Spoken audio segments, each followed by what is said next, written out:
영순이 여러분 안녕하세요. 최근 한 외신을 통해 놀라운 소식이 전해져 화제가 되고 있습니다. 국산 경전투기 FA-50의 수출이 더욱 확대된다는 것인데요.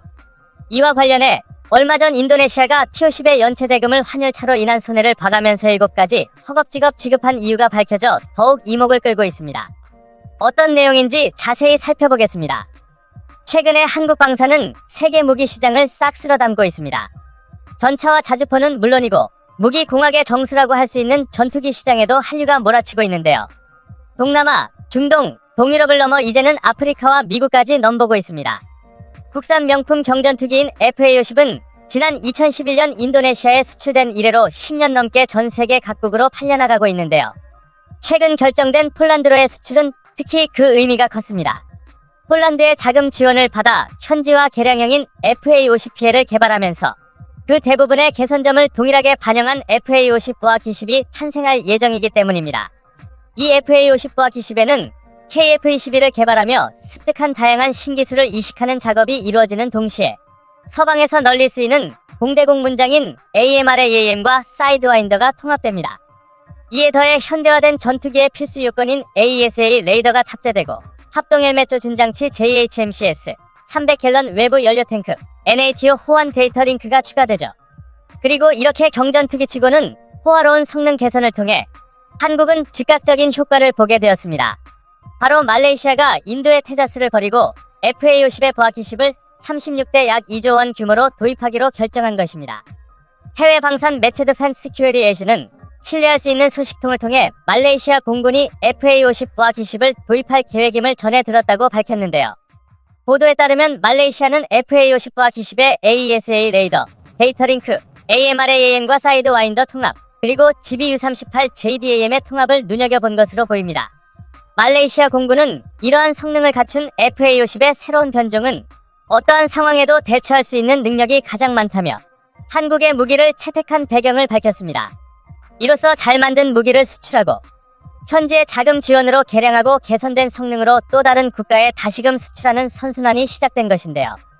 한국 무기는 뛰어난 가성비로도 명성이 자자한 바, 이렇게 점점 수출 판로를 넓혀나가게 되면 규모의 경제가 적용되어 더더욱 싼 가격에 판매할 수 있게 될 것입니다.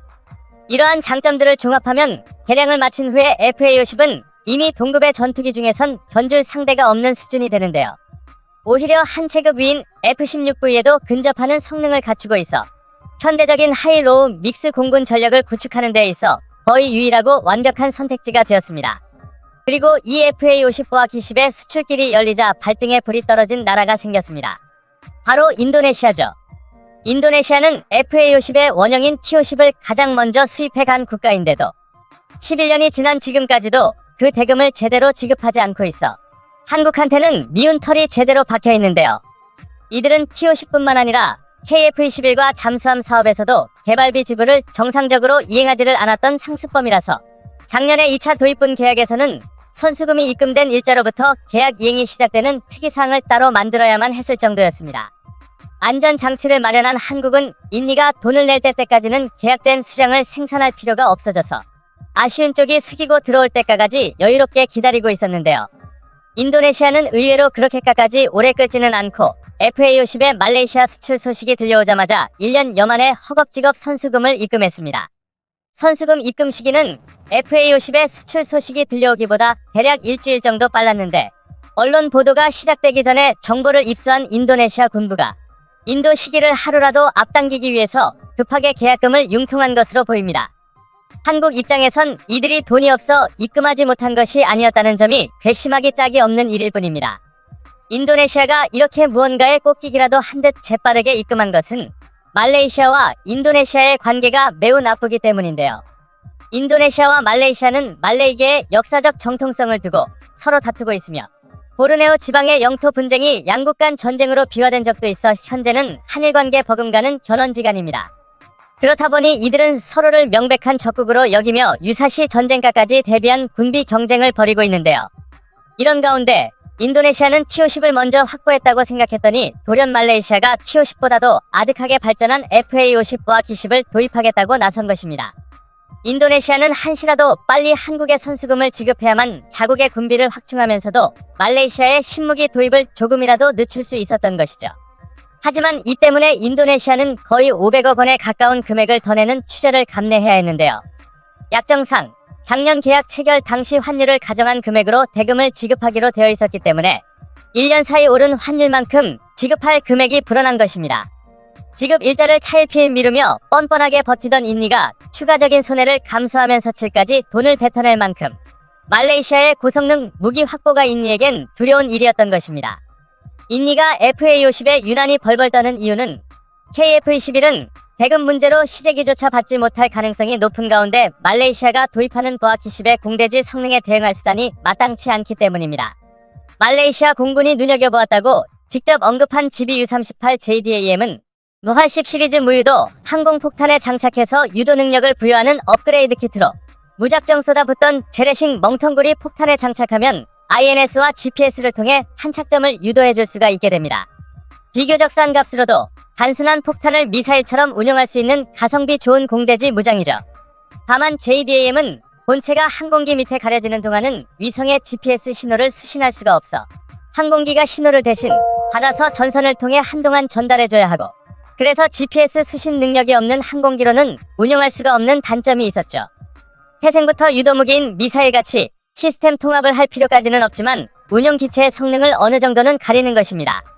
한국은 JDAM의 개념을 사용하되 이러한 단점을 해결하기 위해 한국형 GPS 유도 폭탄, 통칭 KGGB를 개발합니다.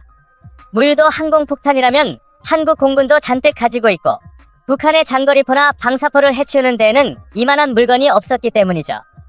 사실 미사일 전력에 껌뻑 죽는 한국은 지상 타격 능력을 지닌 무기라면 이미 거의 수십 가지나 가지고 있지만 고작 대포나 로켓 같은 적가치 표적에다 쓰기에는 너무 아까웠던 것인데요. 이러한 배경에서 개발된 KGGB는 JDAM의 3배가 넘는 100km의 사거리를 갖추고 있고 JDAM과 달리 투하 후에도 몇 차례 정도라면 경로를 변경하는 것도 가능해졌습니다. 이를 통해 적 방공 전력의 요격권 밖에서 어느 정도 이동하는 표적까지도 공격할 수 있게 되었습니다. 그리고 JDAM과 가장 큰 차이점이 바로 조종사가 직접 들고 타는 터치 스크린 장비로, 이 장비로 GPS 신호 수신, 표적 할당, 조작 등을 모두 해결할 수 있어 항공기는 사실상 KGGB 본체를 기계적으로 탑재 분리만 할 수 있으면 됩니다. JDAM의 완전한 상위 호환인 셈이죠. 말레이시아 역시 JDAM을 운용할 수 있는 점을 꼽아 FA50을 도입하지만 요구 성능상 완전한 우위인 만큼 차후 KGGB 역시 수입해 감 수 있습니다. 최근에는 마침 태국이 이를 수입해서 과거 한국이 수출한 TO10TH로 운영하겠다고 밝혔는데요. 외신에 따르면 사우디에 이어 태국이 내년 전력화를 목표로 LIG 넥스원으로부터 미공개 수량의 KGGB를 사갔다고 합니다.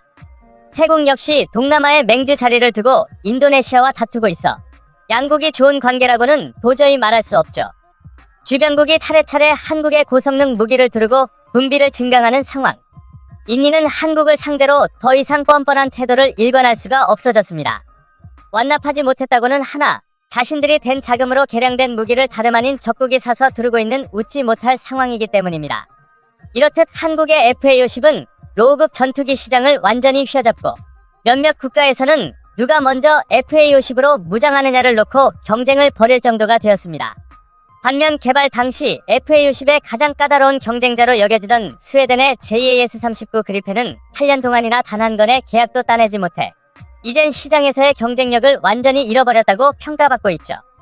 그리펜을 개발한 사브의 최고 책임자 미카엘 요한스는 언론 인터뷰에서 항공기 수출에 대한 극도의 실망을 했으며 그리펜의 능력이 열악한 것이 아님에도 비교 우위를 가져올 수 없어서 수출 잠재력을 실현할 수가 없다고 판단했다고 밝혔습니다. 그리펜의 주요 장점은 저렴하게 운용할 수 있다는 점이었는데 FA50은 배당 가격은 더 저렴하고 배송 속도도 빠르며 심지어 꾸준한 성능 개량까지 기대할 수 있어 그리펜에겐 더 이상 미래가 없다는 것입니다. FA50이 어느새 이 정도 위치까지 올라올 수 있었던 것은 최초 비행 후 20년이라는 세월 동안 임 없는 개량을 거쳐왔기 때문입니다. 강한 국력을 위한 신념으로 지치지 않은 걸음을 계속해온 한국 방산업계의 기술자들이 지금의 대체 불가 FA50의 지위를 만든 것이죠. 이들이 신념으로 지새운 수많은 밤과 낮의 결과가 세계 전투기 시장의 석권이며 국산 초음속 전투기 KF-21의 탄생입니다. 앞으로 KF-21이 양산되게 되면 그 FA50조차 뛰어넘는 성능의 전 세계의 방산 시장은 다시 한번 충격을 받고 한국의 공장은 문전성시가 될 것입니다.